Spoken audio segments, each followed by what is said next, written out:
For 9 years, Vietnamese blogger Nguyen Van Hai has been a free man, but he had to leave his homeland for the US to find that freedom. Back in Vietnam, Hai, who is better known by his pen name Dieu Cay, was jailed for his work, but he never stopped thinking about how to end censorship, even while in prison.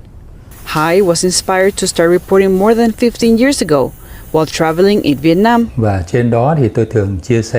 I shared photos from my travels to various parts of the country, and during those trips I realized many people were living in poverty, facing corruption in localities and witnessing the abuse of power by officials.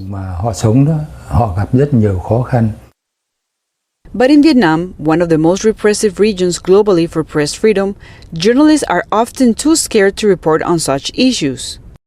Bloggers like Hai are rare sources of freely reported news. We discussed the role of the people and the power of the press in an authoritarian society where the state-controlled media suppresses anyone they want to and the truth remains unknown. In Vietnam, Hai quickly gained recognition for his coverage. With friends, he founded the Free Journalist Club, a group of bloggers reporting on stories about politics, human rights, and other sensitive issues. They found success, but at a cost. I and all the members of the Free Journalist Club were closely monitored by the authorities. They monitored us and then turned to suppression, beating.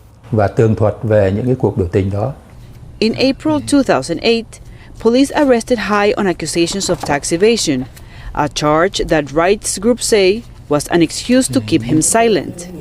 In 2012, while still in prison, he was sentenced to a further 12 years for propaganda against the state. Most of his time was spent in solitary confinement. Finally, in 2014, Vietnam freed Hai, but he had to go straight into exile. Now the city of Los Angeles is his refuge. But adapting to a new life has not been easy.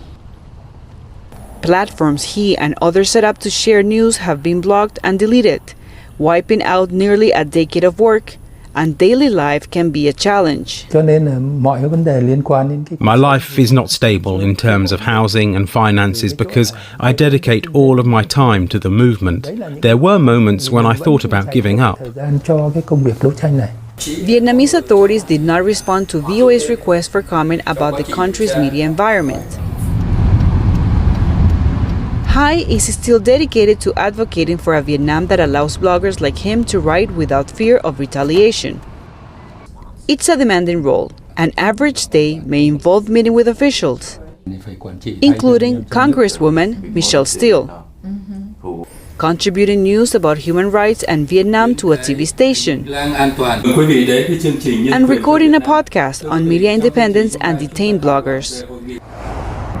Others in the diaspora welcome his efforts. Vietnam's Communist Party controls all media inside the country.